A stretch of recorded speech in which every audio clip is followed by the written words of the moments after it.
ट्रिगोनोमेट्रिकचे 6 ratios आहेत मित्रांनो आणि काय 3 फॉर्म्युले बघलेले आहेत आपण मागच्या व्हिडिओमध्ये. आता आपण प्रश्न क्रमांक 14 बघणार आहोत. प्रश्न क्रमांक 14 मध्ये काय दिलेलं आहे मित्रांनो, 5 sec θ minus 12 cosec θ is equals to 0 जर असेल तर sec θ cos θ आणि sin θ हे किंमत काढा म्हणले. ह्याच्यावरून आपल्याला कोणते रेशो भेटतात हे बघूया आपण मित्रांनो. काय दिलं ते लिहून घ्या. 5 sec θ minus 12 cosec θ is equals to 0. हा मायनस आहे, इकडे गेल्यावर काय होतं मित्रांनो, प्लस होते. 5 sec θ is equals to 12 cosec θ. मग आपण sec θ ला काय लिहिता येते मित्रांनो, sec θ ला 1/cos θ लिहिता येते. काय लिहिता येते मित्रांनो, 5 into 1/cos θ आणि हा 12 into cosec θ ला काय लिहिता येते मित्रांनो, 1/sin θ.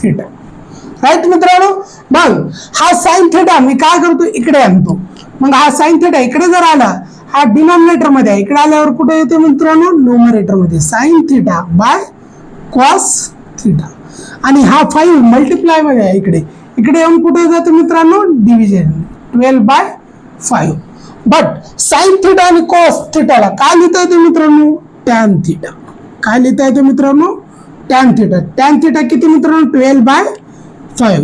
मग tan θ ची जर किंमत भेटली तर आपल्याला माहित आहे tan आणि sec चा रिलेशन काय आहे मित्रांनो, आपण सांगतो 1 plus tan square θ is equal to काय मित्रांनो, sec स्क्वेअर θ. मग 1 ला 1 tan ची किंमत किती आहे मित्रांनो, 12/5 1 square is equal to sec square θ. Right मित्रांनो. मग 1 ला 1 हा 12 चा स्क्वेअर किती, 144 आणि हा 5 चा स्क्वेअर किती मित्रांनो, 25 is equal to sec square θ ला sec स्क्वेअर θ. इथं खाली काय नाही म्हणजे काय असते 1. मग अजून क्रॉस मल्टिप्लिकेशन करू. 25 1 25 144 ला 144 आणि खाली डिनॉमिनेटर मध्ये 25 ला 25 sec स्क्वेअर θ. मग यांचं सम किती येते मित्रांनो, 169 आणि हा 25 ला 25 हा sec स्क्वेअर θ ला sec स्क्वेअर θ. म्हणजेच आपल्याला असं लिहिता येते sec square θ is equal to 169/25. म्हणजेच आपल्याला असं पण लिहिता येते sec θ इज इक्वल टू √169/25. म्हणजेच हा 169 कशाचा स्क्वेअर रूट आहे मित्रांनो, 13 चा आणि हा 25 कशाचा आहे मित्रांनो, 5 चा. म्हणजेच sec θ इज इक्वल टू 13/5. मग एक व्हॅल्यू भेटली. मग आपल्याला अजून दुसरी कोणती व्हॅल्यू फाइंड करायची आहे, cos θ. मग आपल्याला cos θ आणि sec θ चं रिलेशन माहित आहे. cos θ इज इक्वल टू 1 काय मित्रांनो, sec θ. राईट मित्रांनो.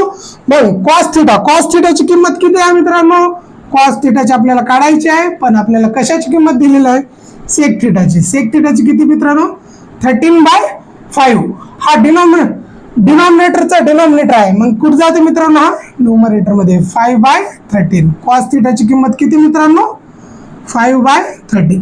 मग हा cos θ जर भेटला तर आपल्याला sin θ काढता येते की नाही मित्रांनो, काढता येते. मग काय त्याचं आपल्याला काय नियम फॉर्म्युला माहित आहे, sin स्क्वेअर θ प्लस काय मित्रांनो, cos square θ is equal to किती, 1. मग आपल्याला cos स्क्वेअर θ ची किंमत माहित आहे. sin स्क्वेअर θ ला sin square θ plus cos square θ ची किंमत काय आहे मित्रांनो, 5/13 whole square is equal to 1. sin square θ ला sin स्क्वेअर θ. मग 5 चा स्क्वेअर किती आहे मित्रांनो, 5 चा स्क्वेअर 25 आणि 13 चा स्क्वेअर किती आहे, 169. 1 ला 1. मग हा प्लस मध्ये आहे बाळांनो, तिकडे गेलं तर काय होतंय, मायनस होते. म्हणजे sin square θ is equal to 1 - 25 by किती मित्रांनो, 169. मग sin स्क्वेअर θ ला sin square θ is equal to cross multiplication करा. काय नाही म्हणजे इथे एक आहे 169 - 25 बाय 169 ला 169.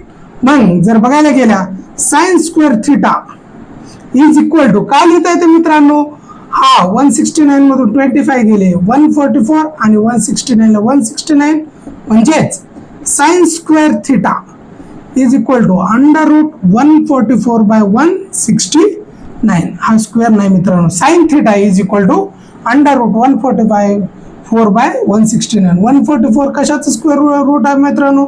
12 चा. आणि हे कितीचा? 13 चा. Sine theta is equal to 12 by 13 असं पण काढता येते मित्रांनो. आणि ह्याला एक ऑप्शन ऑर मध्ये सांगतो मित्रांनो. ऑर मध्ये काय आहे मित्रांनो? ऑर मध्ये बघा, याला आपल्याला कशाची किंमत माहित आहे? टॅन थिटाची. मग टॅन थिटाला काय लिहिता येते मित्रांनो? Sine theta by cos theta is equal to किती? याची किंमत किती आहे टॅन थिटाची? 12 बाय 5. राईट मित्रांनो. ही कशाची किंमत आहे? Tan theta is equal to 12 by 5 ची किंमत. मग आपल्याला कशाची किंमत माहित आहे? कॉसची किंमत. म्हणजे साइन थिटा बाय 5 बाय किती मित्रांनो? 13. हा 12 बाय 5 ला 5. हा पुरा मी काय करतो? डिव्हिजन मध्ये. इकडे आणून काय होते मित्रांनो? मल्टिप्लिकेशन मध्ये. म्हणजेच sine theta is equal to 12 by 5 into 5 by 13. 5 5 cancel. म्हणजेच साइन थिटा. साइन थिटाला काय लिहिता येते मित्रांनो? 12 बाय 13. बघा मित्रांनो, हे करा तुम्ही गणित किंवा हे करा, कोणतेही मेथड करा, हे किंवा हे. ऑर मध्ये आहे तर मित्रांनो, ऑर मध्ये जे तुम्हाला योग्य वाटेल ती पद्धत निवडा.